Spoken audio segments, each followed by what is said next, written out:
is just craziness out here. I feel like the Fargo drivers really got the better end of the stick right now. Earlier today, it was very clear out for Fargo drivers.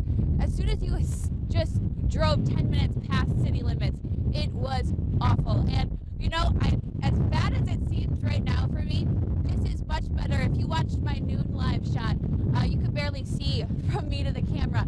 We have much better visibility outside of city limits. We can see the drivers on I-29 right now. It's a little bit better, but I do gotta tell you, if you're leaving work, if you're going to work, that blowing snow is making it very icy. You hit ice patches out of nowhere, so that is causing a lot of problems for drivers. So if you are going to get on the roads anytime soon, please be careful. Watch out for that. Give yourself a little bit extra time. We'll continue to keep you posted as these conditions hopefully get better as the evening goes on. Live near Horace, Bailey Hurley, Valley News Live. Thanks so much, Bailey. Meteorologist Nathan Hopper joins us now with the latest on conditions. Nathan? Yeah, thanks, Stacy. And yeah, Bailey Hurley really hit the nail on the head there that the wind is coming down a little bit, so we are seeing some improved conditions, but still, this is our Dakota Magic Casino Skycam in Hankinson. I've seen waves of that snow reducing that visibility there and in that area. So we're going to see that kind of trend continue for the next couple hours until the wind comes down. But I kind of feel like that Canadian flag right now, just hanging on by a thread with these winds here this evening. Now, here's some of the latest reports we've gotten on this first alert weather day from wind reports across the region. I've been combing through as best I can the data we've seen. Looks like Mallory, Minnesota saw 65-mile-per-hour wind gusts there. Camp Grafton around 63 miles per hour. And then in Grand Forks, 59 miles per hour, that wind gust there. Devil's Lake, 53 miles per hour, then a lot of folks just above 50 miles per hour for those wind gusts. I know Jamestown did get a gust recently of near 58 miles per hour. So again, I'm going to keep combing through some data here, see if I can find some higher wind gusts here across the region. But we can actually see some of that blowing snow on visible satellites. So that kind of higher cloud you see there, those are actual clouds from this Clipper system making its way off toward the south. But now we're actually able to see that snow getting picked up off the ground and blown from northwest to southeast. So it's just incredible how much snow is being blown around. But of course, that's what's causing those issues on those roadways and those blizzard conditions. The blizzard warning continues until 6 o'clock this evening. This has been expanded actually further eastward into Beltrami, Lake of the Woods, Clearwater, Hubbard, and Wadena counties, because we are seeing, of course, impacts from blizzard-like conditions in those areas. Still a high wind warning out into the James River Valley. But of course, Stacy, good news is wind is coming down, so we'll talk about this evening's forecast and another windy weekend ahead. So we'll have the details here in a few minutes. All right, thanks so much, Nathan. Let's take a look at current road conditions in North Dakota. No travel advised for Fargo and West Fargo heading north. I-29 closed from Fargo to the Canadian border. I believe Highway 2 just reopened from Grand Forks to Devil's Lake. Many other roads have low visibility or drifting snow. Over in Minnesota, travel not advised in many areas up north. Highway 75 and 10 just reopened, but many other highways and rural roads in this purple area have blowing snow. Plows are out, but the conditions are still creating a hazard for drivers. Stick with us at Valley News Live as we follow the conditions, and make sure you have that VNL weather app handy throughout the evening. You can download and use it for free. Just search VNL Weather in the App Store today. New information on a train derailment in Becker County. The residents that had been displaced after 2 trains derailed have now been let back into their homes. A portion of Frazee Road is still closed. That's from Indy 500 Road to 130th Street. The hazardous material container was deemed as not a threat. BNSF crews worked throughout the night for cleanup and will continue to work the rest of the day. New for you at 4, activists now gathering in Minneapolis protesting the sentence of former Minnesota police officer Kim Potter. Today she was sentenced to 2 years in the death of Dante Wright. Potter will serve 18 months in prison with the rest on supervised release. She fatally shot the 20-year-old in Brooklyn Center after Wright was pulled over during a traffic stop. Officers learned he had an outstanding warrant and tried to arrest him.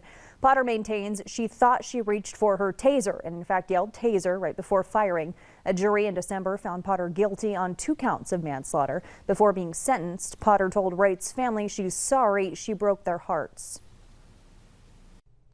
To the family of Dante Wright, I am so sorry that I brought the death of your son, father, brother, uncle, grandson, nephew, and the rest of your family to your home. To your home. I understand a mother's love, and I am sorry I broke your heart. And the rest of your family to your home. Katie, I understand a mother's love, and I am sorry I broke your heart.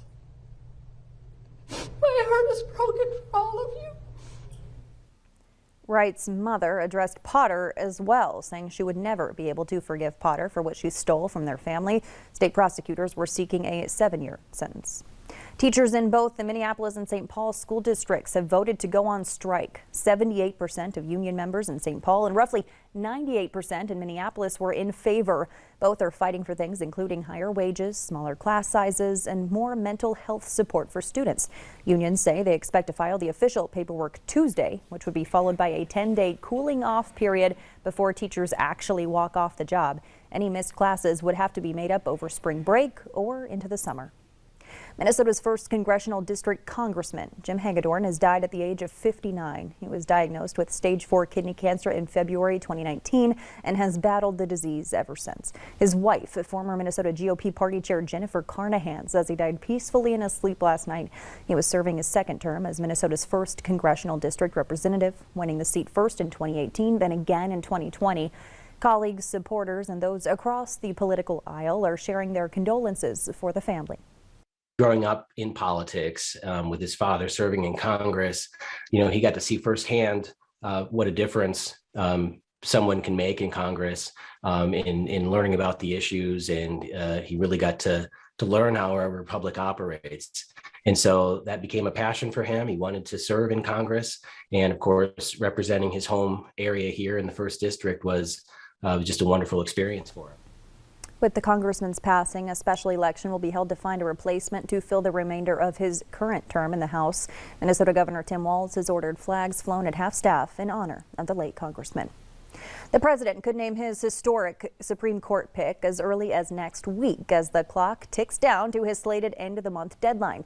He says he's done a deep dive on 4 candidates. Law experts say diversifying the court would be, quote, a huge bonus. Natalie Brand reports from Capitol Hill, where the outreach has already begun ahead of the big announcement.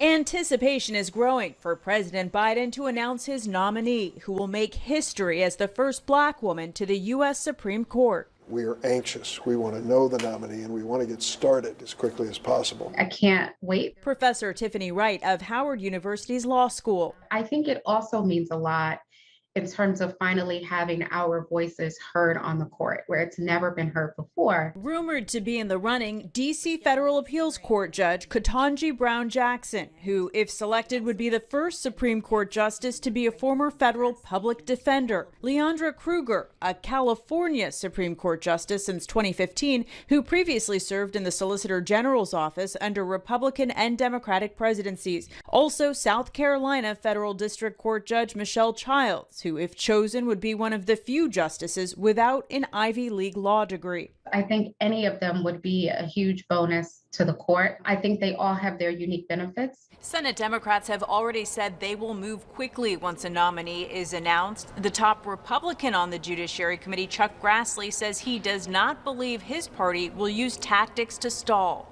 I don't expect Republicans to use power to hold up in any way. On Thursday, the president's chief of staff met with Senate Democrats to discuss the process, and the White House released this photo of former Alabama Senator and nominee advisor Doug Jones as he made calls to lawmakers this week. Natalie Brandt, CBS News, Capitol Hill.